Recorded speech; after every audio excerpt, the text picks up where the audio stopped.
저녁에도 이렇게 많은 분들이 함께 열심히 또 이 예언연구 세미나에 참석을 해주셔서 감사합니다.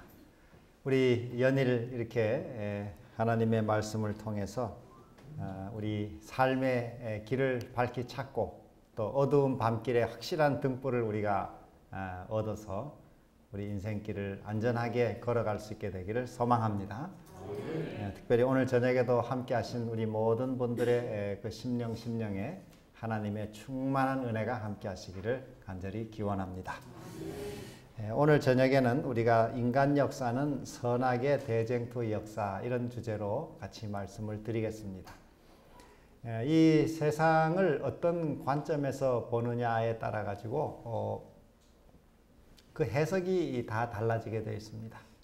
이 세상의 이 역사를 어떤 관점으로 보느냐, 그래서 그것을 이름하여 역사관이라 그러죠. 어떤 사람은 역사는 영웅호걸들이 나타나서 이 역사를 만들어가는 것이다, 그래서 이름하여 그것을 영웅사관이라 이렇게 합니다. 세상 역사는 영웅들에 의해서 만들어지는 것이다. 또 어떤 사람은 말하기를 그렇지 않다, 역사는 뭐 이 지도자들이 만드는 것 같지만은 실제로는 이 많은 이 민중들이, 백성들이 만들어가는 것이다. 그래서 그런 것은 민중사관이라 이렇게 부릅니다. 또 옛날 일본이 한국을 지배하면서 우리들에게 심어놓은 사관 가운데 이 한국 사람들은 일본 사람들이 이 지도를 해줘야 제대로 살 수 있다.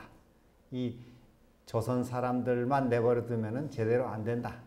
그런 것을 식민지 사관이라 이렇게 합니다. 이 조선 사람들은 식민 지배를 받아야 뭐 제대로 된다. 아주 못된 사관을 심어놨습니다. 그래서 뭐 한국 사람들은 스스로는 못하는 것이고 남의 도움을 받아야만 한다고 하는 이 생각을 깊이 심어놓은 것이죠. 그건 사실이 아니지만은 그런 사관이 있었습니다. 성경에는 이 역사를 보는 관이 몇 가지가 있는데 성경에서 제일 중요한 그 역사를 보는 관점은 무엇인가 하면 이 인간의 모든 역사는 선과 악의 대쟁투라고 하는 것입니다. 매일매일 우리 개인의 삶이든 또 가정이든 교회든 사회든 이 공동체든 더 나아가 국가와 세계에 이르기까지 모든 역사는 그 속을 따지고 들어가면은 선과 악의 싸움으로 이것이 진행되고 있는 것이라는 것입니다. 또 다른 우리 성경의 사관 가운데 하나는 섭리사관이라는 것이 있습니다. 섭리. 세상 모든 일은 뭐 저절로 우연히 일어나는 것이 아니라 이게 하나님의 섭리 속에서 진행된다고 하는 것이죠. 우리 다니엘서도 예를 들면은 다니엘서 1장 2절에 보면은 그 다니엘이 포로로 잡혀가던 그 초기 설명을 하면서 주께서 유다왕 여호야김과 여호와의 전 기구 얼마를 느부갓네살 손에 붙이셨다 이렇게 씁니다. 세상 역사가들은 그 장면을 기록하기를 이 바벨론이 이제 신흥 세력으로 등장해가지고 이 아시리아를 꺾고 이제 신흥 세력으로 등장해서 이 조그마한 유대 나라도 치고 애굽도 치고 뭐 여러 나라를 쳐서 뭐 다 뺏어왔더라 이렇게 쓰겠지만은 하나님의 말씀에는 그렇게 쓰지 않고 바벨론이 힘이 좋아서 이스라엘을 쳤다 그러지 않고 주께서 하나님께서 하나님의 뜻이 계셔서 이 왕의 그 기구, 성소의 기구 빼앗아가는 걸 허락하셨다는 것이죠. 왜냐하면 하나님의 섭리가 없이는 이 참새 한 마리도 안 떨어진다 이렇게 했습니다. 그러니까 우리 사는 모든 삶의 전체 역사는 하나님의 섭리 속에서 진행되는 것이다. 이렇게 해석하는 것을 섭리사관이라고 합니다. 오늘 저녁에는 저희가 그 여러 사관들이 많이 있습니다만은 이 제7일 안식일 예수 재림교회 신학의 중요한 특징이 무엇인가 하면은 선악의 대쟁투 사관입니다. 우리 매일매일 사시는 아침에 일어나셔서 하루 식사하고 일하시고 저녁에 주무시고 또 일어나고 이 매일매일 살아가는 생활도 그 내용 속을 자세하게 들여다보면은 이게 하나님과 사단 사이의 끊임없는 싸움이라는 것입니다. 그래서 어떤 분이 책에다 쓰기를 이 세상에서 제일 위험한 곳이 있다는 거예요. 아주 위험한 곳이 어디냐면은 그게 저 중동도 아니고 또 뭐 북한도 아니고 제일 세상에서 위험한 전쟁터가 있는데 그것은 인간의 마음이다 이렇게 했습니다. 이 사람의 마음은 하나님과 마귀가 아주 치열하게 대쟁투를 하는 장소입니다. 매일 우리 인간의 마음에는 악한 마귀가 공격하고 있습니다. 그래서 이 대쟁투 역사를 개인뿐 아니라 가정, 교회, 이 세상 저 나아가 모든 전 세계에 이르기까지 나아가 우주에 이르기까지 이 선악의 싸움이 진행된다는 것을 알 수가 있습니다. 그런데 성경에서 이 긴 하늘에서 시작된 이 선악의 싸움이 저 마지막에 세상 끝까지 어떻게 전개될 것인가를 아주 간단 명료하게 압축해서 설명해 놓은 곳이 있는데 그것이 요한계시록 12장입니다. 요한계시록 12장에는 선과 악의 대쟁투가 짧은 성경절 속에 다 공개되어 있습니다. 우리가 이것을 아마 역사책으로 쓰려면은 수백 권을 써도 아마 다 못 쓸 만큼 많은 기간의 이야기를 성경은 17절로 간단하게 이렇게 압축해서 설명하고 있습니다. 오늘 저녁 저희가 이 짧은 구절을 보시면은 이 세계 우주에서 시작된 역사를 간단하게 우리는 핵심을 찾아낼 수가 있습니다. 우리 12장을 먼저 한번 찾아보시면은 여기에 요한계시록 12장에는 4단계로 역사를 토막토막으로 정리하고 있는데 그 4단계는 여러분 마음에 이렇게 잘 정리하시면은 이해가 잘 되시리라고 생각합니다. 우리 첫째로는 1차 대쟁투가 있습니다. 요한계시록 12장 7절로 9절에 보면은 미가엘과 용이 싸웠다 이렇게 씁니다. 그 여러분 나중에 성경절 저희가 다시 보겠습니다. 그 다음에 이제 2차 싸움은 아이와 용의 싸움입니다. 요한계시록 12장 4절과 5절에 나와 있습니다. 그리고 3차 쟁투는 이 여자와 용이 싸움이었습니다. 요한계시록 12장 13절로 16절. 그리고 마지막 싸움은 남은 자손과 용의 싸움입니다. 그래서 이 모든 싸움이 다 용과 예수 그리스도, 용과 하나님의 교회, 용과 여자의 남은 자손의 싸움이에요. 그래서 이 모든 세상 역사는 다 선과 악, 즉 하나님과 사탄 간의 싸움입니다. 여러분 이 선악의 대쟁투에서 면제받은 분이 세상에 아무도 없습니다. 여러분 가운데 한 분도 이 싸움에서 이제 하나님을 오래 믿으셨으니 선악의 싸움에서 이렇게 면제됐다고 이런 사람은 아무도 없습니다. 모두가 다 이 싸움에 지금 다 참여하고 있습니다. 오늘 저의 마음속에도 여러분의 마음속에도 이 순간에도 이 선과 악의 싸움은 계속되고 있습니다. 이 눈에 보이지 않아서 그렇지 이 하나님과 사단 간의 치열한 싸움이 계속되고 있습니다. 그래서 우리 신앙생활은 이와 같은 선과 악의 싸움이라는 것을 기억하시면은 신앙생활을 승리할 수 있는 비결을 얻게 됩니다. 이 선과 악의 싸움이라는 것을 모르고 신앙생활이란 그저 눈에 마귀가 안 보이니까 그저 공격이 없는가 보다 생각하고 이렇게 살다 보면은 이 마귀의 시험에 우리는 여지없이 걸려들어서 실패할 수밖에 없는 것입니다. 우리 선과 악의 대쟁투의 1차 대쟁투를 보시면은 요한계시록 12장 7절로 9절에 그 설명이 나와 있는데 여기는 미가엘과 용의 싸움이 있습니다. 여러분 한번 같이 읽어보겠습니다. 시작.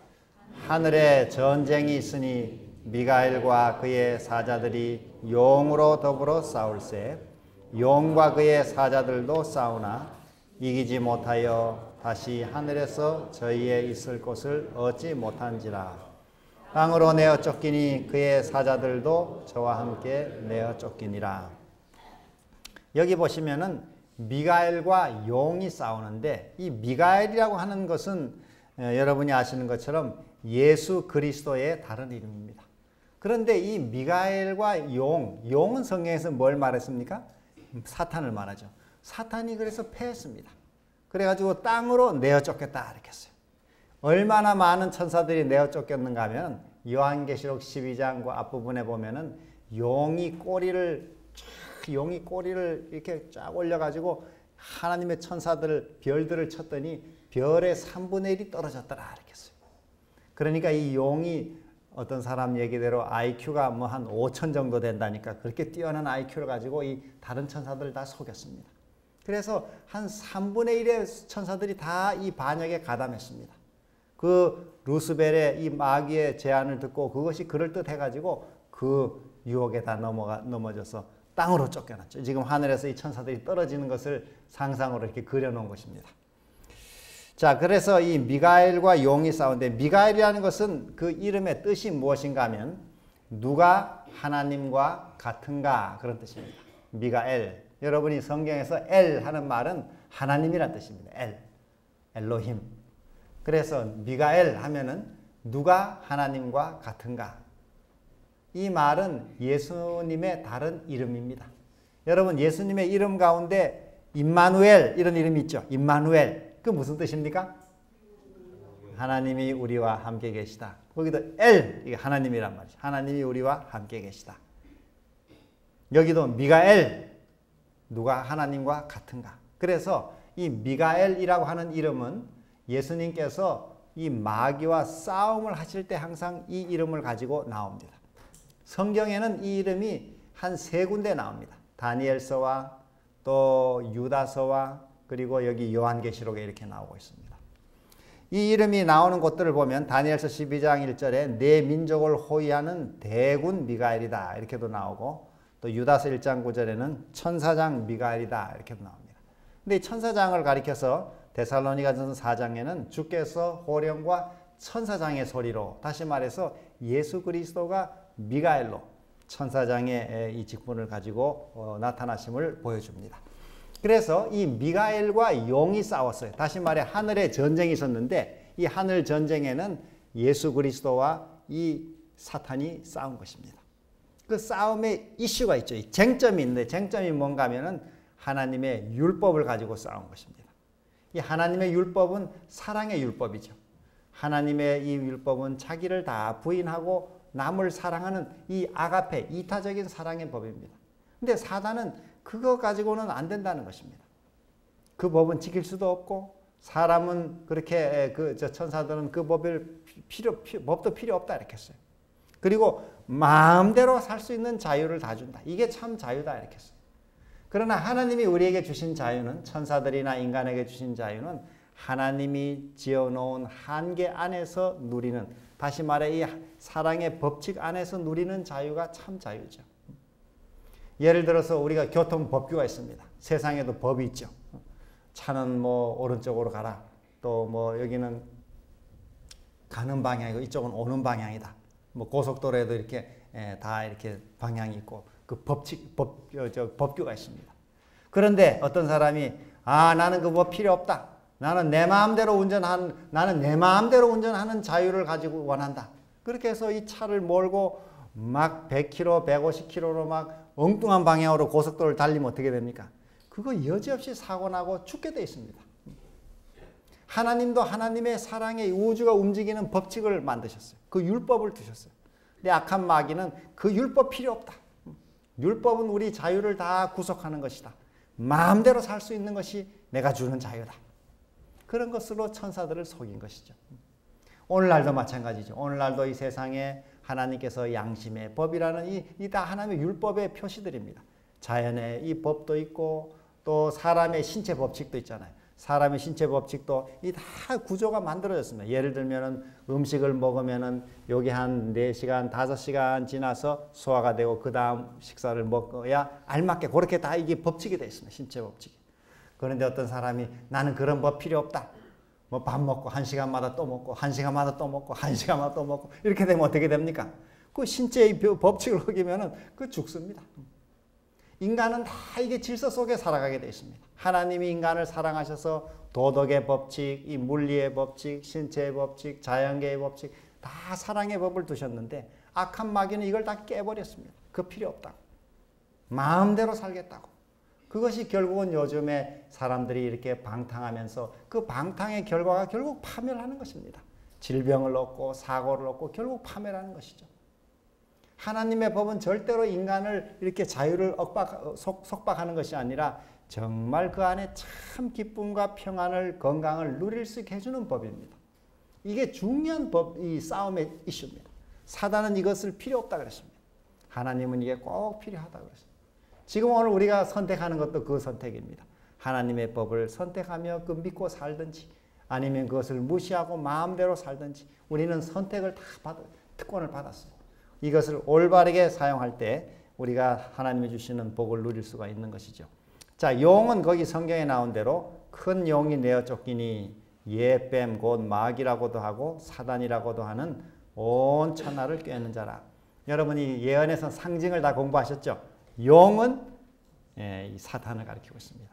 이 동양 지방에서는 용이 상당히 길한 동물로 이렇게 나오지만은 성경에는 용이 마귀를 상징하고 있습니다. 뱀, 용 이거 다 마귀를 상징하고 있습니다. 자, 이 용이 이제 패해서 하늘에서 떨어졌습니다. 지옥에 던졌다 그랬어요. 하나님이 범죄한 천사들을 용서치 아니하시고 지옥에 던져 이 베드로후서 2장 4절은 이 지구로 떨어뜨리는 것을 말합니다. 그래서 이 지구가 하나의 여기 지옥이라고 말하는 것이죠. 그래서 이 가둬두셨습니다. 악한 마귀들이 온 우주를 돌아다니면서 우주를 망가뜨리지 못하도록 지구의 땅으로 내어 쫓았습니다.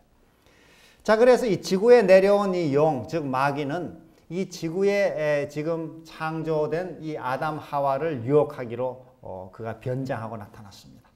이 악한 마귀가 여기 창세기 3장 1절에 보면은 여자에게 나타나 가지고 하나님이 참으로 너희더러 동산 모든 나무의 실과를 먹지 말라 하시더냐. 그래서 여기 뱀은 좀 징그럽게 생겼죠. 원래는 이 뱀이 이렇게 안 생기고 옛날 이 처음 그 고대 세계에서는 이 뱀이 처음 만들어졌을 때는 이 황금빛 날개를 가진 아주 아름다운 새로 알려지고 있습니다. 굉장히 목소리도 아름답고 곱고 꾀꼬리보다도 훨씬 더 아름다운 그리고 매우 영리한 동물이었습니다. 그래서 이 새가 이제 날아다니면서 이렇게 그 선악과 나무 이런 나무에 앉아가지고 이 여자가 오기를 기다리고 여자가 왔을 때 이제 말을 건넨 것입니다. 사실 이 동물이 말을 할 수 없지만은 이 사단이 그 동물을 매개로 말을 건 것입니다. 여자에게 아담 하와가 이제 처음 만들어졌을 때니까 그 하와의 아름다움을 매우 아주 이렇게 칭찬했다 이렇게 씁니다. 그래서 그 이야기를 들으면서 이 하와가 좀 마음이 들떴습니다.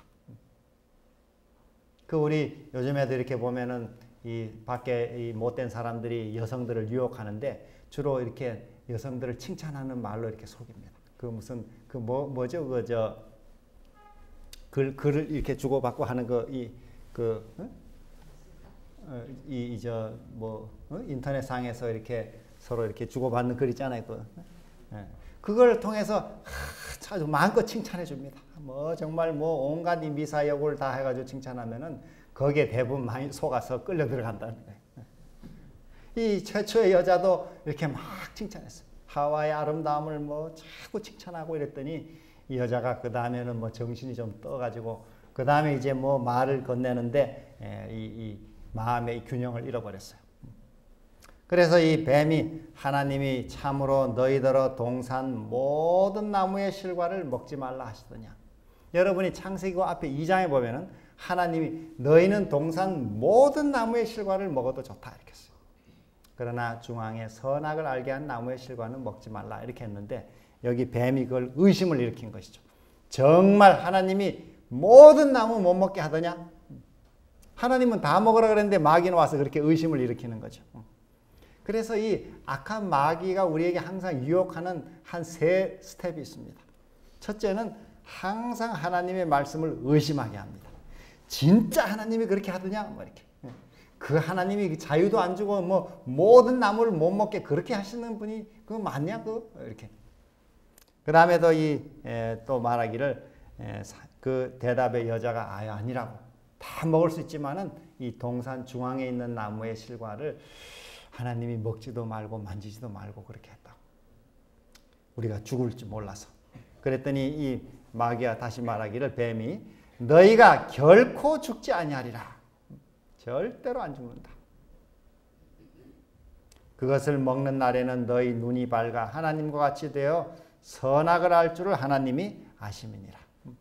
그래서 이 하나님의 말씀을 의심하도록 이제 한 것입니다. 이 여자가 이제 그 열매를 보니까 이 의심을 자꾸 받아들이다 보면은 그 다음에는 불신에 빠지게 되어 있습니다. 그리고 불신이 빠지면은 그 다음에는 불순종하게 되어 있어요. 여기 보니까 선악을 먹어도 결코 죽지 아니하리라. 선악과 먹어도. 그리고 먹으면 하나님같이 되리라. 그래서 그 의심의 이 마귀의 의심의 제안을 받은 다음에 자꾸 보니까 모든 게 다 의심스러워 보입니다. 여러분도 그런 경험을 종종 하시죠? 아무개가 뭐 이랬다더라 하고 그 어떤 사람의 좋지 않은 선입견을 누가 이렇게 집어넣어 주면은 그 사람 생전 안 보던 사람인데 볼 때마다 보기 전에 벌써 대화도 하기 전에 그 사람을 좀 의심하고 보게 돼 있습니다. 이 사람의 말이라는 것이 참 이게 그래서 우리는 좋은 말을 하도록 해야 합니다. 좋은 말만 하도록 해야 합니다. 남에 대해서 잘 모를 때 뭐 추측해가지고 그 사람 뭐 저렇게 보인다고 또 뭐 과거가 어떻게 보이더라고 뭐 글쎄 그렇게 행동도 그렇게 하더라고 이렇게 그렇게 눈으로 보면 모든 것이 그렇게 보입니다. 그래서 우리가 결코 그런 남에게 이 나쁜 말을 하지 않도록 해야 되겠죠. 이 여자가 이제 이걸 보고 자꾸 쳐다봤더니 정말 하나님이 저거 왜 저 나무는 못 먹게 했을까? 정말 저 마귀가 이 뱀이 얘기한 대로 저거 먹으면은 하나님처럼 되는 놀라운 힘이 또 들어있는 게 아닌가? 그리고 이제 의심하고 이렇게 있는 중에 이 뱀이 열매를 따다가 이 주저하고 있는 하와의 손에다가 탁 갖다 얹어놨습니다. 그러니까 아마 여자가 깜짝 놀랐을 거예요. 이 만지지도 말라 그랬는데 하면서 막 그리고 뱀이 말했어요. 봐라. 네가 이거 만지지도 말라 그랬는데 이렇게 만져도 아무 문제가 없지 않느냐. 그러면서 그 여자가 보는 앞에서 뱀이 그 선악과를 하나 아주 먹었습니다. 자, 이렇게 내가 먹어도 안 죽지 않느냐. 하나님 말씀한 거 그거 꼭 그렇지 않다고. 그래서 아주 그 아주 눈앞에 보여준 것입니다. 그리고는 주저한 손에다 집어넣어줬어요. 자, 먹어라. 그래서 여자가 성경에 보면은 그 나무를 먹게 됐다. 여자가 그 실과를 따먹었다 이렇게 씁니다. 창세기 3장 6절. 이게 인간 세계의 비극이 시작되는 역사입니다. 그때 이 시험을 물리쳤더라면 하나님의 확실한 약속을 믿고 이런 의심의 마귀의 유혹에 대해서 단호히 사탄아 물러가라. 하나님이 분명히 말씀하셨는데 내가 그 무슨 얘기냐. 이렇게 하고 물리쳤더라면 이 지구에 죄가 들어오지 않았겠죠. 오늘 우리의 생활에서도 마찬가지입니다. 악한 마귀는 우리 마음의 의심과 불신과 불순종을 유혹합니다. 분명한 하나님의 말씀이 있는데도 의심하게 하고 따르지 않게 하는 것이죠. 자, 그리고 여자는 이제 드디어 그 열매를 먹었더니 막 흥분되기 시작했습니다. 이 금지된 행동을 할 때 사람이 좀 흥분하죠. 부모 몰래 뭘 이렇게 훔쳐 먹었다든지 또 정말 이게 하면 안 되는 건데 이렇게 가서 먹든지 하면은 그래서 이 남편에게도 갖다 줬습니다. 자기와 함께한 남편에게도 주매 그도 먹은지라. 이 아담도 그 하와의 열매를 받아가지고 먹었는데 이 아담은 하나님의 분명한 말씀을 기억하고 있었기 때문에 열매를 먹으면 죽는데 반드시 죽는데 자기가 그렇게 사랑했던 여자가 이제 먹고 죽는다고 생각하니까 이 하와가 없는 세상에 내가 어떻게 살 것인가 뭐 이런 여러 인간적인 생각을 하면서 빨리 나도 그냥 먹어버리자. 그리고 또 그 하와가 먹었는데도 안 죽고 있으니까 그 다음에 그 사람이 뭐 갑자기 사람이 망가지든지 이러면 나타날 증거로 알 텐데 뭐 모습도 그대로고 그러니까 정말 하나님 말씀이 좀 그게 아닌가 이렇게 의심을 하기 시작했어요. 그러면서 또 마음에 분명한 말씀도 들리고 이 두 마음이 이 불안한 가운데 얼른 먹어버렸어요. 급하게 먹었다 이렇게 씁니다. 그래서 이 아담스 애플이라고 하는 이 남자들 목젖이 생겼대. 목에 걸렸다는 거예요. 그래서 자, 그래서 이제 남자도 같이 남편도 먹게 됐습니다. 그래서 이 아담과 하와는 그 행복한 동산에서 이제 쫓겨나게 됐어요. 죄의 세상으로 쫓겨나게. 이 세상이 죄가 들어오면서 동산에서 쫓겨나게 됐습니다. 성경 로마서 5장 12절에 우리 같이 한번 읽어보겠습니다. 시작. 이러므로 한 사람으로 말미암아 죄가 세상에 들어오고 죄로 말미암아 사망이 왔나니. 이 세상에 한 사람 때문에 죄가 들어오고 죄의 값인 사망이 오게 됐습니다. 지금도 우리 이 세상에는 모든 사람은 태어나면 다 죽게 되어 있습니다. 천하가 없어도 다 죽게 되어 있습니다. 그래서 이 실존 철학자들은 인간은 도무지 극복할 수 없는 것이 몇 가지가 있는데 그 중에 하나가 죽음이다. 이렇게 해서 죽음. 한계 상황이다. 이렇게 해서 죽음. 우리가 다 죽음을 피할 수가 없습니다. 여기 성경 말씀에 분명히 한 사람 때문에 죄가 들어오고 죄 때문에 사망이 왔다. 이렇게 했습니다. 자, 이러한 이 싸움 때문에 첫 번째 싸움에 이 패한 용이 땅에 내려와서 인간을 유혹함으로 이 지구는 죄의 세상이 됐습니다. 결국은 사망의 세상이 된 것이죠. 두 번째 싸움이 이제 있는데 이 두 번째 싸움에서는 용이 이제 아이와 싸우게 됩니다. 여기 12장 4절 5절 보면 용이 해산하려는 여자 앞에서 그가 해산하면 그 아이를 삼키고자 하더니 여자가 아들을 낳으니 이는 장차 철장으로 만국을 다스릴 남자라. 그 아이를 하나님 앞과 그 보좌 앞으로 올려가더라. 여기 성경에서 여자는 이 정결한 여자, 이 여자는 하나님의 교회를 가리키고 있습니다. 하나님의 백성. 여기 옛날 이스라엘 백성들도 하나님의 아내, 또 신약에서도 이 여자는 교회를 상징했습니다. 정결한 여자는 하나님의 참 교회를 가리키는 것이죠. 우리 고린도후서 11장 2절에도 내가 하나님의 열심으로 너희를 위하여 열심 내노니 내가 너희를 정결한 처녀로 한 남편인 그리스도께 드리려고 중매함이로다. 성경에서 우리 하나님의 교회 백성은 예수님의 아내라 이렇게 합니다. 그리스도의 아내. 그리스도께 중매를 한다. 이 바울은 말하고 있습니다. 자, 그래서 이 여자가 이 하나님의 교회, 이스라엘 백성을 통해서 예수 그리스도가 이제 이 땅에 오시게 됐는데 그 이 땅에 오는 예수 그리스도를 죽이려 한 것입니다. 용은 이제 이 아이를 죽이려 했어요. 근데 그 아이는 무슨 아이냐 하면은 장차 철장으로 만국을 다스릴 이 세상을 다스릴 남자라 이렇게 했습니다. 그리고 그가 하나님의 보좌 앞으로 올려가더라 이렇게 했어요. 여러분이 아시는 것처럼 예수님께서 이스라엘 그 자손의 이 유다 지파를 통해 이 땅에 오셨을 때 이 마귀는 예수를 어떻게 죽이려고 했습니까? 누굴 통해 죽이려고 했죠? 헤롯 왕을 통해서 예수님을 죽이려 했습니다. 그러나 예수님께서 그 모든 위험을 피하시고 또 마침내 이 땅에 십자가 사역을 이루시고 하늘로 승천하셨죠. 여기 성경 말씀에 그 아이를 하나님 앞과 그 보좌 앞으로 올려가더라 이렇게 했는데 우리 마가복음 16장 19절에 예수께서 이 땅을 떠나시면서 주 예수께서 말씀을 마치신 후에 하늘로 올리우사 하나님 우편에 앉으시니라. 마가복음 16장 19절에 그렇게 말씀하고 있습니다. 그래서 예수께서 두 번째 싸움에서도 하늘로 올라가시면서 이 악한 마귀가 실패하게 됐습니다. 자, 이제 세 번째 싸움이 이제 남아 있는데 이 세 번째 싸움에는 계시록 12장 13절에 용이 자기가 땅으로 내어 쫓긴 것을 보고 남자를 낳은 여자를 핍박하는지라. 왜냐하면 그 남자아이를 놓쳐버렸어요. 죽이지 못하고. 그래서 이제는 화가 나가지고 그 여자를 핍박했어요. 아까 여자는 누구라 그랬습니까? 교회, 하나님의 교회. 우리가 이 성경 예언에서 여자는 하나님의 백성을 말한다 그랬습니다. 바로 이 교회를 이 악한 마귀가 핍박하는데 얼마 동안 핍박하는가 하면은 1260년을 핍박했습니다. 그런데 이 교회에 대한 핍박은 크게 두 방면으로 왔어요. 하나는 로마 제국을 통해서 교회를 핍박했고 또 중세 1260년은 악한 마귀가 로마 교황권을 통해서 즉 로마 교회를 통해서 핍박을 했습니다. 우리 로마 제국을 통해 초기 교회가 핍박을 받았는데 예수님의 제자들도 이 로마 세력에 다 순교했습니다. 예를 들면은 이 네로 왕은 그 로마시의 기독교인들을 핍박하기 위해 가지고 그 자기가 로마시에 불을 질렀는데 그 불 지른 책임을 그리스도인들에게 돌렸습니다. 그래서 많은 사람이 그리스도인들을 잡아 죽였습니다.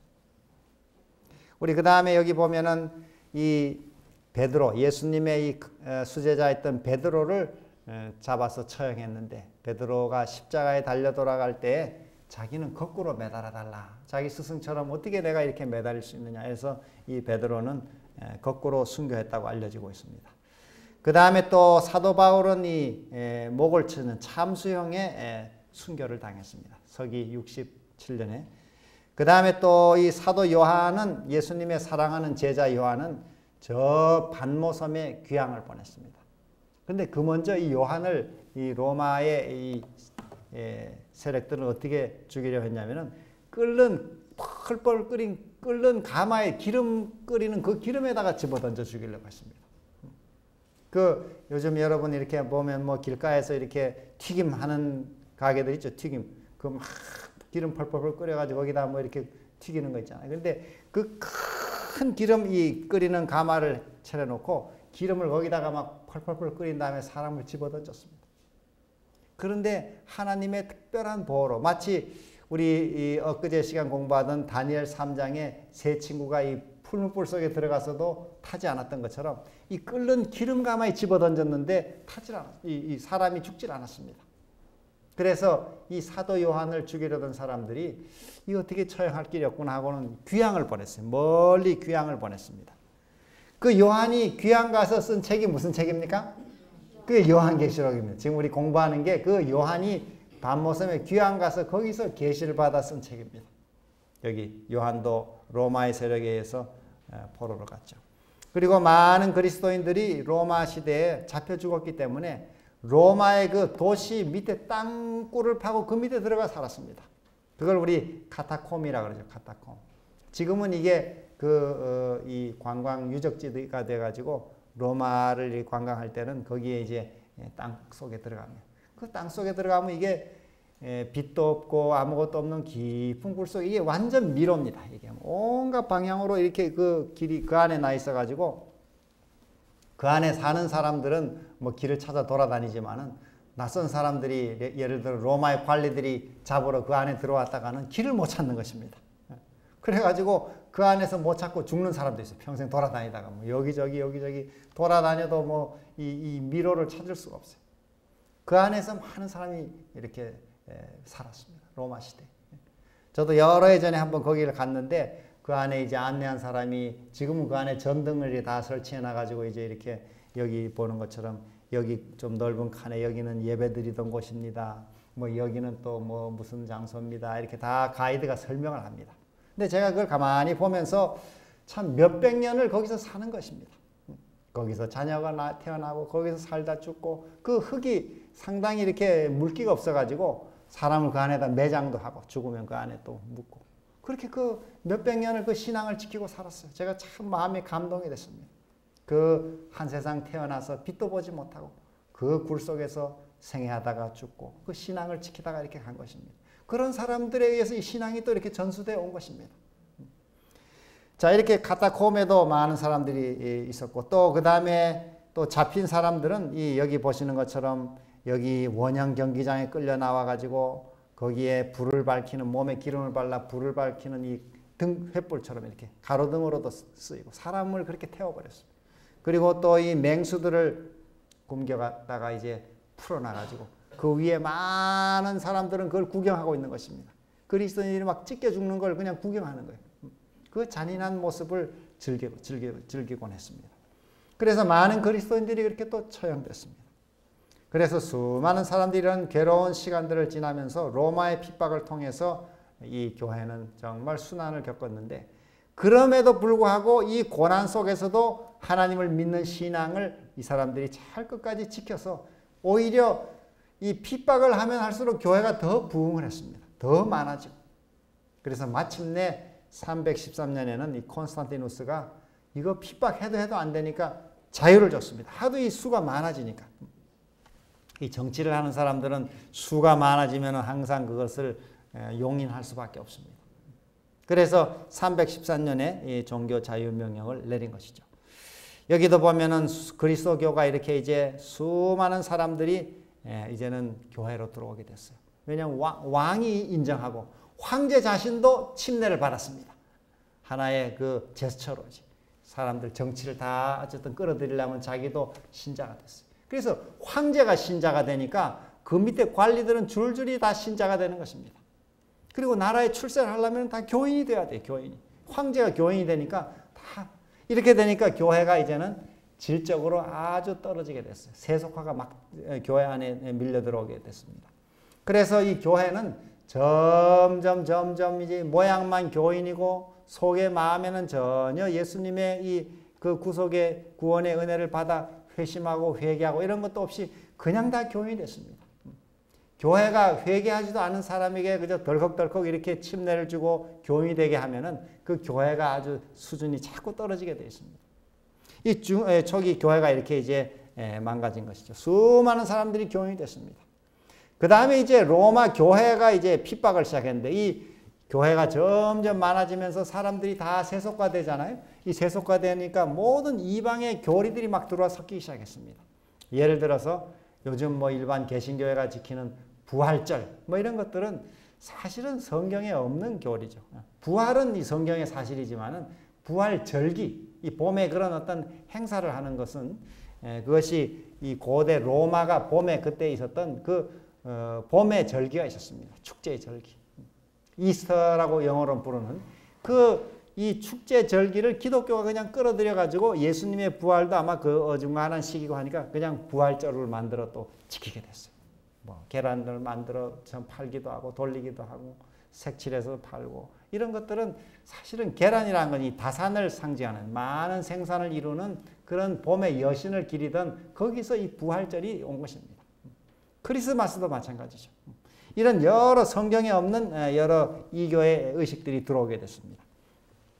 많은 미신과 이교적 교리가 유입되는데 특별히 그 중에 하나가 뭐냐면 364년에 이 안식일, 제7일 안식일을 이제는 바꿔버렸습니다. 라오디게아 종교회의에서 일요일에 예배해라 이렇게 했어요. 특별히 이렇게 된 사건의 배경에는 그 서기 한 130년대에 그 로마를 지배하던 하드리아누스라는 황제가 있었는데 그 유태인들이 로마에 대해서 반역을 많이 일으켰습니다.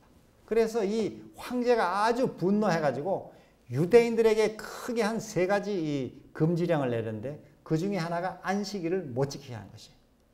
그리고 또 이 할례 이런 걸 하지 못하게 하고 토라를 보지 못하게 하고 그래서 안식일을 지키면 다 죽여버렸습니다. 그러니까 이제 방금 생겨난 이 교회, 기독교회는 안식일을 늘 예수의 제자들은 지켜왔는데 안식일을 지키면은 유태인 취급을 받아서 죽게 돼 있었습니다. 그래서 여기에는 한 3종류의 교인들이 이제 생겨나게 됐어요. 한 종류는 우리가 이렇게 안식일 지키다 죽으면 어떻게 되나? 안식일을 지키지 말고 마음으로 하나님 믿더라도 세상이 변할 때까지 우리가 저 나라에서 원한 대로 일요일에 예배합시다. 이런 사람이 있고 그건 타협하는 것이 안 된다. 죽더라도 안식일을 지켜야 된다. 이렇게 또 안식일을 고수한 사람이 있고 또 어떤 사람은 2날을 다 지킨 사람이 있었습니다. 안식일도 지키고 일요일도 지키고 그러나 서서히 핍박 때문에 일요일 지키는 사람들이 많아지게 됐어요. 그러다가 364년에 이 라오디게아 종교회의에서 이 로마 교회는 일요일에 예배하는 것을 아주 법령으로 정해버렸습니다. 그래서 이제 일요일이 교회 예배일로 들어오게 된 것이죠. 그 다음에 593년에는 연옥설이라는 교리를 만들었습니다. 이 연옥설이라는 것은 뭐냐면 하나님이 보시기에 이 사람 천당 보내기에도 좀 부족하고 또 지옥 보내기에는 너무 좀 아깝고 뭐 이런 사람, 하나님 판단에 좀 어중간한 사람은 천당과 지옥 사이 중간에 뭐가 있다는 거예요. 그게 연옥이라는 것입니다. 그 연옥에 머물다가 그 자손들이 뭐 헌금도 많이 바치고 선행을 하고 하면 조상 이 혼이 천당으로 올라간다는 거예요. 이거는 성경에 아무 근거가 없는 교리입니다. 그런 교리를 만들어냈습니다. 그 다음에 600년에는 또 마리아와 죽은 성자들에게 기도하는 교리를 만들었습니다. 또 11세기에는 성경의 이런 성만찬이 아닌 미사라고 하는 이교 형태의 제사를 만들어서 예배하게 됐습니다. 12세기에는 침례 대신에 세례를 인가했어요. 성경은 어제 공부하신 대로 물에 잠그는 이 침례인데 이거 그냥 물 뿌리는 것으로. 그 다음에 또 1090년에는 베드로에게 묵주 기도를 고안하게. 은둔수사 베드로에 의해서. 그 다음에 1184년에는 매우 끔찍한 종교재판소. 이 재판소에 나와서 판결받아서 수많은 사람들이 죽게 됐습니다. 그 다음에 또 이 레오 10세라는 교황은 로마 이 성당의 수리비를 마련하기 위해서 돈을 걷기 위해서 이 면죄부라는 걸 만들었습니다. 면죄부에다가 이름을 써서 그걸 사면은 어떤 죄든지 용서받는다는 거예요. 그래서 많은 사람들이 면죄부를 팔러 돌아다녔는데 그 면죄부를 산 사람들은 그 종이 사면 이거 교황이 로마 교회에서 이거 죄 용서받는다고 했으니까 그걸 사가지고 용서받는 걸로 알고 있었습니다. 그런데 우리 종교개혁자 누가 그걸 반대했습니까? 마르틴 루터가 그건 아니다. 성경적으로 그거는 거짓말이다. 그 종이를 산다고 어떻게 죄가 용서되느냐. 그래서 많은 사람들이 이걸 물렸습니다. 물려달라고. 돈 떨어달라고. 그랬더니 막 이 로마의 그 지도자가 보낸 이 사람들이 막 화를 내고 루터를 이제 죽이려고 한 것이죠. 자, 그 외에도 이 고해성사 제도가 1215년에 이 제도가 설정됐습니다. 그래서 죄를 진 사람은 그 신부를 찾아가서 요즘도 여러분 보시면 이 조그마한 요 창고 안에서는 이렇게 말만 들리도록 이렇게 되는 조그마한 요 창고 마치 뭐 이렇게 옛날 표 팔던 것처럼 그런 그 창고 앞에 가서 자기 죄를 신부 앞에 고하는 것입니다. 모든 은밀한 죄든지 이런 죄를 고하면은 신부가 다 듣고 이제 거기에 합당한 이 어떤 그 일을 하도록 주기도문을 10번 뭐 읽으라든지 또 뭘 하라든지 이렇게 해서 그러면 죄가 사해진다는 거예요. 그러니까 죄 사함 받기가 참 편해요. 마음을 안 고쳐도 돼요. 가서 신부님에게 얘기하고 그냥 그것만 와서 그 말대로 좀 하면 되는 것입니다. 그래서 이 신부는 사실 그 신도들의 아주 은밀한 죄를 다 알고 있습니다.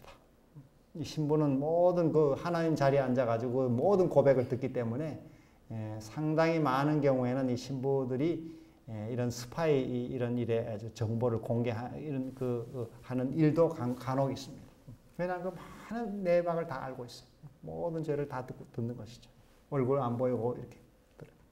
그러나 성경에는 어디에도 사람에게 죄를 고해라 이런 얘기는 한 군데도 없습니다. 이건 완전히 성경에 없는 제도를 만든 것이죠.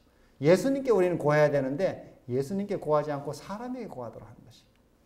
근데 이게 수백 년 내려왔어요. 이렇게 이런 제도가. 그 다음에는 성경을 못 읽게 했습니다. 아주 공식적으로 이것을 정했어요. 그러다가 1966년에 이 일은 폐기했습니다. 성경을 이제 금지시킬 수가 없어요. 지금은 성경을 어떻게 뺐습니까? 모든 사람이 성경이 다 이제 다니는데. 그 다음에 또 1439년에는 연옥을 아주 정식 교리로 선포하게 됐고, 그 다음에 우리 트렌트 종교회의에서 1545년에는 교회 전통이 성경과 같은 권위를 갖는다. 다시 말해 교회가 내려오는 그 전통은 이 성경보다 어떤 데는 더 높은 권위를 가지고 있습니다. 그래서 이 개신교 어떤 이 젊은 여성이 신부와 대담 형식으로 이렇게 그 신부님이 써놓은 책에 보면은 그 이 개신교 아가씨가 가서 물었어요. 신부님에게. 우리나라의 그 박도식 신부라고 하는 분에게. 그 천주교에서는 왜 면죄부를 만들어 팔고 그런 일을 했습니까? 또 뭐 어떻게 그 신부가 죄를 사한다고 그렇게 합니까? 뭐 여러 질문을 하니까 이 신부가 성경에는 그런 게 없더라도 전통을 알아야 된다고. 전통. 천수백 년 내려온 이 전통이 정말 중요하다고. 그 전통에 그렇게 해왔다는 거예요. 여러분 우리는 아무리 전통이 수천 년 내려온 일이 할지라도 이 하나님의 말씀에 맞지 않는 것은 우리가 받지 않는 것입니다. 우리는 성경이 유일한 삶의 기준으로 우리가 삼는 것이죠. 이걸 떠나버리면은 역사가 오래된 이 세력도 많고 문화적으로 뛰어난 사람도 많고 모든 것들이 많이 있습니다. 우리는 그 모든 인간의 이런 예술과 문화와 역사와 전통을 넘어서서 만고불변의 이 성경 말씀을 기준으로 항상 우리는 살아가야 합니다. 이걸 우리 기준으로 삼고 살 때 안전하고 바른 길을 걸을 수가 있는 것입니다. 그 다음에 또 성경에 그 영감되지 않은 다른 경에서 외경을 성경에다 집어넣습니다. 그래서 우리 이 가톨릭 성경을 보면은 거기에 외경이 한 14권인가 들어가 있습니다. 우리는 66권의 성경이 있지만은 그래서 그 말고 다른 책이 더 들어있어요. 그 다음에 또 교황 피우스 9세는 성모 무고 해태설, 마리아가 예수님을 가졌을 때 완전히 죄 없는 상태가 됐다고 주장하는 것입니다. 그 다음에 또 로마 교회가 인정하지 않는 각종 시민의 자유를 정죄하는 교서를 발표했습니다. 그 다음에 1870년에는 교황이 그 보좌에 앉아서 하는 모든 말에는 오류가 없다 이렇게 했어요. 교황 무호서를 주장한 것이죠. 그 다음에 또 성모 몽소 승천설, 이 성모 마리아를 하나님께서 부르셔갖고 승천시켰다는 거예요. 그래서 이런 여러 교리들이 많이 생겨났습니다. 마리아에게도 기도하는 일도 있고, 그리고 모든 이 기도에도 그런 내용들이 들어있습니다. 자, 그리고 여기에 이 반대하는 사람들은, 이런 가르침을 믿지 않고 이런 사람들은 많이 죽었습니다. 그래서 역사가들은 중세 이 암흑시대 동안에 이 신교도들이 5천만 명이 죽었다 이렇게 합니다. 5천만 명이. 아주 수많은 사람이 이렇게 처형을 당했습니다. 그러나 이러한 여러 그 핍박에도 불구하고 성경의 진리를 찾아 일어나는 종교 개혁자들이 일어났습니다. 영국에서는 존 위클립이라는 사람이 종교 개혁의 새벽별로서 일어나서 이 로마 교회의 거짓됨을 폭로하고 바른 진리를 제시했습니다. 또 보헤미아에는 이 체코슬로바키아에서는 얀 후스라는 종교 개혁자가 일어났고, 또 거기에 제롬이라는 종교 개혁자가 일어나서 진리를 전파했습니다. 스위스에서는 즈윙글리라고 하는 종교 개혁자가 일어나서 이 진리를 전파했습니다. 자, 이렇게 이 중세 동안에 이 여자를 핍박하기 위해 가지고 뱀이 그 입으로 물을 강같이 토하여 여자를 물에 떠내려가게 하려 하되, 땅이 여자를 도와 그 입을 벌려 용의 입에서 토한 강물을 삼켰더라 이렇게 했습니다. 이 중세 동안에 이 여자를, 즉 교회를 핍박하기 위해서 용이 물을 아주 강같이 토했습니다. 우리 물은 엊그제 뭐라고 배웠습니까? 어제 우리 공부했습니까? 많은 물은 뭘 상징하고 있습니까? 수많은 백성 사람들을 가리키죠. 그래서 수많은 사람들을 동원해서 이 교회를 핍박하고 죽이려 했습니다. 또 어떤 이 성경 해석에는 이 물이 어디서 나오냐? 용의 입에서 나왔다. 이 용의 입에서 나온 물, 이것은 악한 마귀의 거짓된 교리들이다. 아까 우리 살펴보신 이 마리아가 승천했다든지 이런 여러 신부에게 고아의 성사를 하라든지 이런 여러 거짓 교리들로 인해서 이 사람들을 제거하려고 했습니다. 그런데 이 여자를 누가 도와줬다고요? 땅이 도와줬어요. 여러분, 물이 많은 사람을 가리킨다면 땅은 뭘 가리킬까요? 땅은 사람이 없는 곳을 가리키죠. 사람이 인적이 드문 곳을 가리킵니다. 그래서 땅이 여자를 도와줬는데, 특별히 이 중세 동안에 많은 피난처가 된 것이 어딘가 하면은 알프스 산맥입니다. 알프스 깊은 산에 들어가 숨었습니다. 그래서 이 왈덴스인들이나 알비젠스나 유구노들 이런 사람들이 그 알프스 깊은 산에 피해서 그들이 정말 거기서 하나님을 의지하고 살았습니다. 이 많은 이 기록들이 지금 이제 남아 있습니다. 요즘에는 유럽의 이런 그 알프스 이 숨어지내던 왈덴스인들이 살던 그 유적지들을 이렇게 방문하는 그 또 여행 코스도 있습니다. 엘렌 G 화이트 거기를 몇 번 이렇게 다녀왔다는 얘기가 있습니다. 그 다음에 이제 콜럼부스가 1492년에 아메리카 신대륙을 발견했고, 또 그 신대륙을 향해서 1620년 12월 21일 102명의 영국 청교도들이 그 신대륙으로 건너갔습니다. 이 중세 로마교의 핍박을 피해서 그들이 도착해서 이제 기도하는 모습이죠. 드디어 이제 땅이라고 하는 것은 종교 자유를 헌법으로 보장했던 미국을 가리키고 있죠. 이 미국은 그 당시에 사람이 많이 살지 않은 인적이 드문 곳이었어요. 그 땅이 이 교회의 피난처가 됐습니다. 많은 사람들이 그쪽으로 피했어요. 그래서 미국이 이 신교 국가로 이제 등장하게 된 것입니다. 이러한 종교 개혁을 통해서 어제 우리 살펴본 대로 왜 이 교파가 많아졌는가? 이 중세 암흑을 피해서 이제 진리를 찾아가는 과정이었기 때문에 그렇습니다. 마르틴 루터의 루터교에서, 또 그 다음에 칼빈의 장로교에서, 영국 국교에서 감리교가 나오고, 거기서 구세군 이 설베이션 암이라고 하는 또 하나님의 교회, 그 다음에 우리 장로교, 회중교, 침례교, 제7일 침례교 어제 우리 공부했죠. 그 외에도 이런 여러 교파들이 이렇게 생겨나게 됐습니다. 이것이 종교개혁을 통해서 진리를 찾아가는 과정이었어요. 또 새로운 진리, 또 새로운 진리로. 드디어 이런 새로운 진리가 점점 이렇게 퍼지면서 바른 이 진리를 찾아가는 운동들이 전개됐습니다. 그리고 이제 마지막 싸움이 하나 남아있는데, 오늘 공부하실 이 마지막 싸움, 우리 요한계시록 12장 마지막 절입니다. 우리 한번 다 같이 이 소리를 맞춰서 읽어보겠습니다. 시작. 용이 여자에게 분노하여 돌아가서 그 여자의 남은 자손 곧 하나님의 계명을 지키며 예수의 증거를 가진 자들로 더불어 싸우려고 바다 모래 위에 섰더라. 이제 마지막 싸움이 남아 있습니다. 여자를 중세 1260년 핍박하던 이 로마 교회가 그 여자를 완전히 없애지를 못했습니다. 피하고 숨고 또 이 핍박 속에서도 이 신앙이 맥이 이어졌는데, 우리 어제 1260년에 끝나는 해가 몇 년이었습니까? 1798년이었습니다. 1798년 이후에 드디어 미국을 중심으로 해서 여자의 남은 자손이 등장하겠다 이렇게 했어요. 그 여자의 남은 자손은 누군가? 이 중세 긴 하나님의 진리를 찾아오던 이 남은 자손은 특징이 두 가지가 있다 이렇게 했어요. 여기 보니까 첫째는 하나님의 계명을 지키는 사람들이고, 또 하나의 특징은 예수의 증거를 가진 사람들이다 이렇게 했어요. 자, 그래서 우리가 이 남은 자손을 한번 확인하면은 창조에서 아브라함, 또 그 다음에 이스라엘, 그 다음에 이 예수 그리스도를 통한 초대 교회, 그 다음에 중세 교회가 타락해서 빗나갔을 때 이 중세 교회에서 끝까지 이 믿음을 지킨 이 남은 자손이 등장하는 것이죠.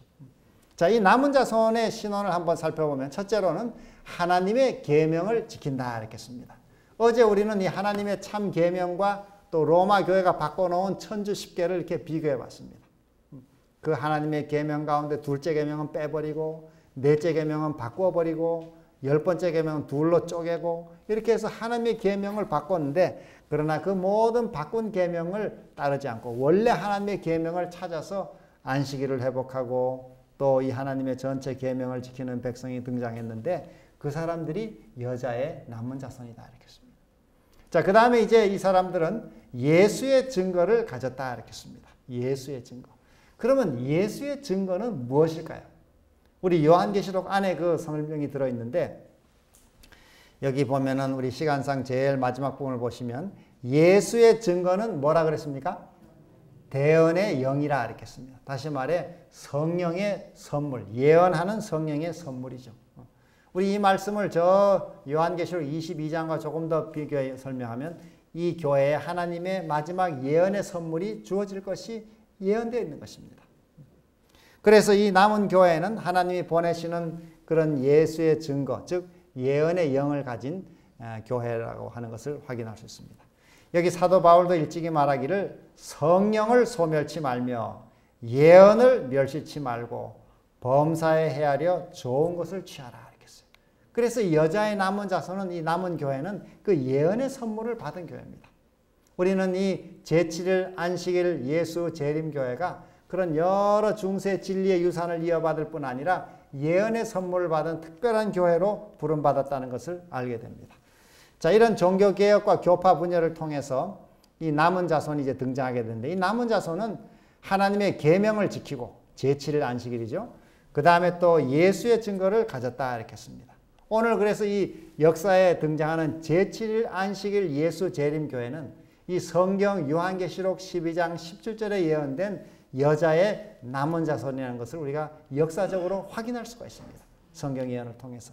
자, 이 교회는 루터가 깨달았던 오직 성경, 오직 믿음을 받아들이고 있습니다.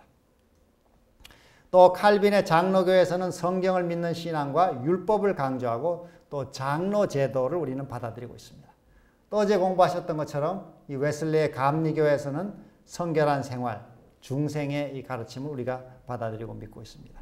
또 침례교회로부터는 뭘 우리가 이어받았습니까? 침례를 받았어요. 물에 이렇게 잠그는 침례, 물 뿌리는 것이 아니라 침례를 받았습니다. 그 다음에 또 제7일 침례교회에서는 뭘 받았죠?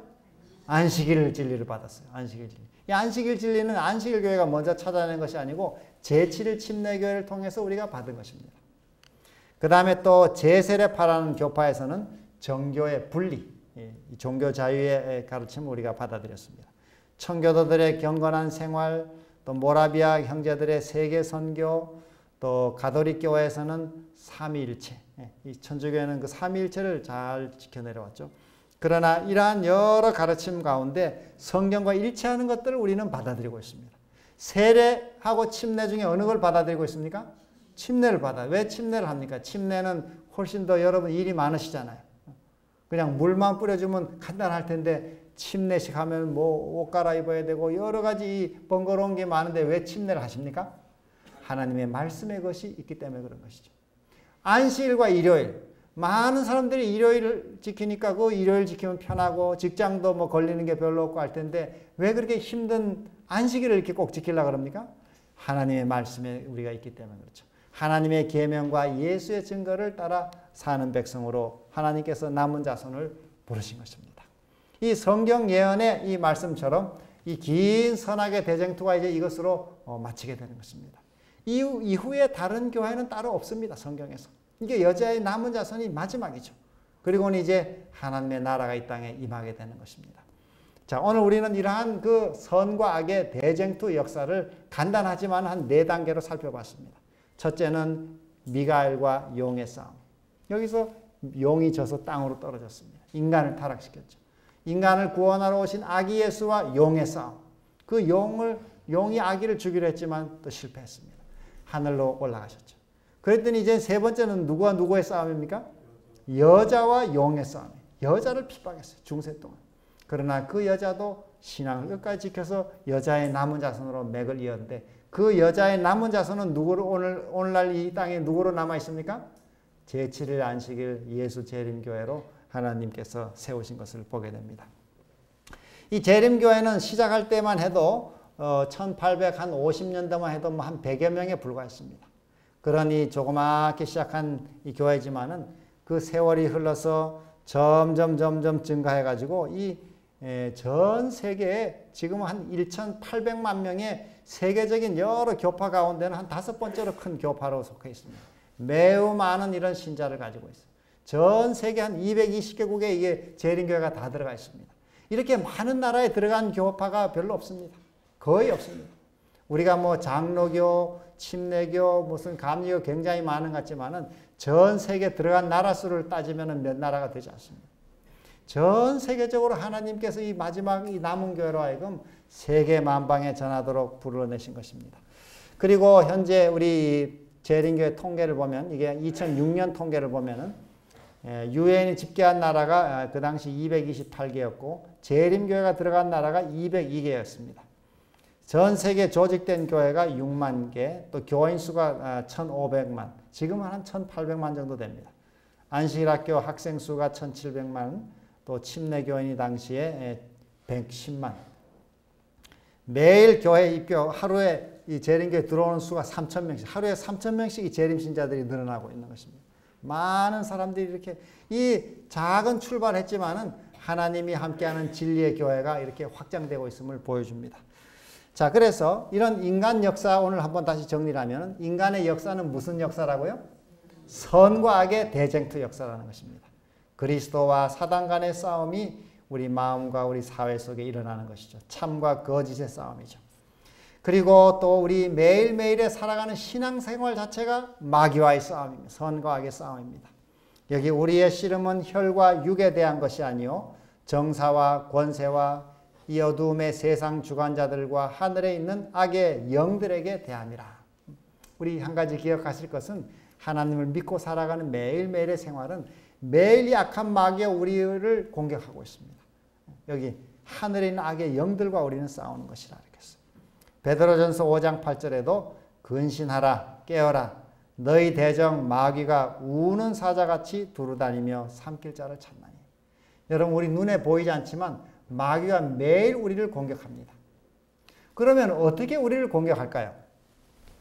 마귀의 공격은 심리적인 공격이 대부분입니다. 우리 이 마귀가 이렇게 물리적으로 와서 뭐 우리를 때리거나 이렇게 누르거나 하는 것은 거의 없습니다.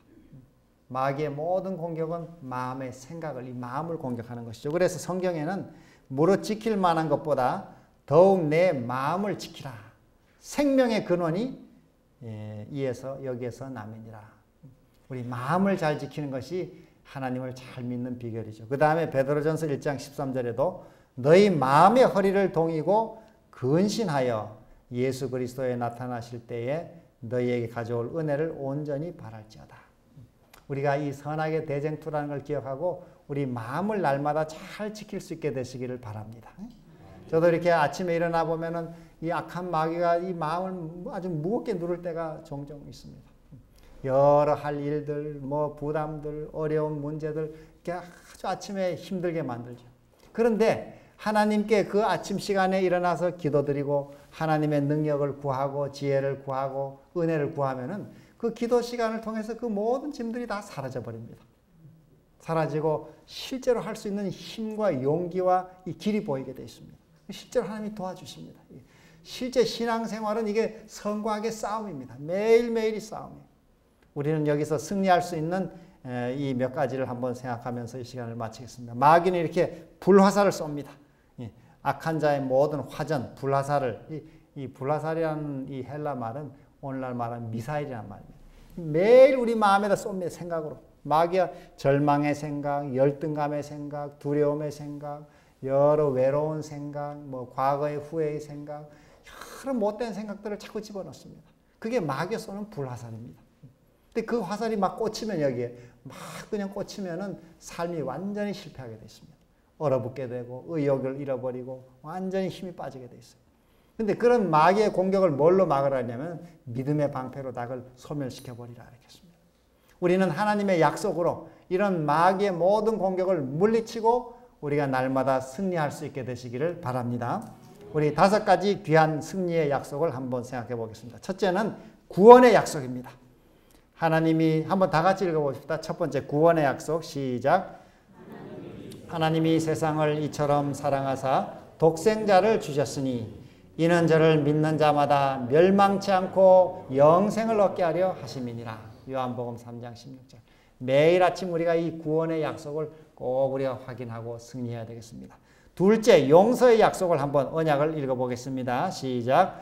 만일 우리가 우리 죄를 자백하면 저는 미쁘시고 의로우사 우리 죄를 사하시며 모든 불의에서 우리를 깨끗게 하실 것이요. 요한일서 1장 9절. 우리가 넘어지고 연약하게 죄를 지을 때라도 여기 죄를 용서받는 비결이 있는데 하나님께 자백을 하면은 다 용서해 주신다는 거예요. 이게 성경의 용서받는 비결입니다. 우리가 죄가 없이 살 수가 없잖아요. 이 세상에서. 자주 넘어지고 그럴 때마다 용서의 약속을 믿고 자백을 하는 거죠. 용서받아야 되는 것입니다. 자, 우리 세 번째 약속 임재 언약을 한번 읽어보겠습니다. 이사야 41장 10절 시작. 두려워 말라 내가 너와 함께 함이니라. 놀라지 말라 나는 내 하나님이 됨이니라. 내가 너를 굳세게 하리라. 참으로 너를 도와주리라. 참으로 나의 의로운 오른손으로 너를 붙들리라. 여러분 이 약속도 꼭 우리 의지하고 사시기를 바랍니다. 이게 제일 큰 힘입니다. 이 땅에 돈과 교육과 명예와 권력 어떤 것과도 비교할 수 없는 것이 뭐냐? 하나님이 함께 해주시는 것이죠. 이걸 믿고 살면은 천하의 어떤 것을 다 없다 할지라도 우리는 더 큰 이 힘을 가질 수가 있는 것입니다. 네 번째 기도 응답의 약속 같이 한번 읽어봅니다. 시작. 그러므로 내가 너희에게 말하노니 무엇이든지 기도하고 구하는 것은 받은 줄로 믿으라. 그리하면 너희에게 그대로 되리라. 참 어마어마한 약속이에요. 이 약속을 믿고 기도하시면은 그대로 된다고 약속했어요. 우리가 믿고 기도하는 것은 받은 줄로 믿으라. 받은 줄로 믿으라. 자, 마지막 약속 하나 우리 읽어보겠습니다. 승리의 언약 시작. 내게 능력 주시는 자 안에서 내가 모든 것을 할 수 있느니라. 우리 모두 하나님의 이 말씀의 능력을 의지해서 이 악한 마귀, 선악의 이 대쟁투라고 하는 우리 삶을 날마다 말씀으로 우리 승리하는 우리 모든 삶이 되시기를 간절히 바라고 하나님께서 그 복을 우리에게 주시기를 바라면서 말씀을 마치겠습니다. 자비하신 하늘아버지, 오늘도 주님의 사랑하는 백성들을 한자리에 모아주시고 예언의 말씀을 공부함으로 우리가 주님이 약속하신 큰 복을 받게 해주시니 감사합니다. 이 어두운 세상을 걸어가는 데 있어서 밝은 등불을 우리에게 주셔서 우리가 이 여러 거짓된 여러 복잡한 이 미로를 걷는 것과 같은 이 세상에서 안전하게 밝은 빛을 보고 확실한 길을 걸을 수 있도록 은혜를 주신 것을 감사합니다. 오늘 저녁에 이 인간의 모든 역사가 선과 악의 대쟁투요. 또 우리 개인의 매일매일의 삶도 그 속에서 살고 있음을 기억하고 우리 하나님의 말씀으로 약속으로 우리 마음을 잘 지킬 수 있도록 우리를 도와주시옵소서.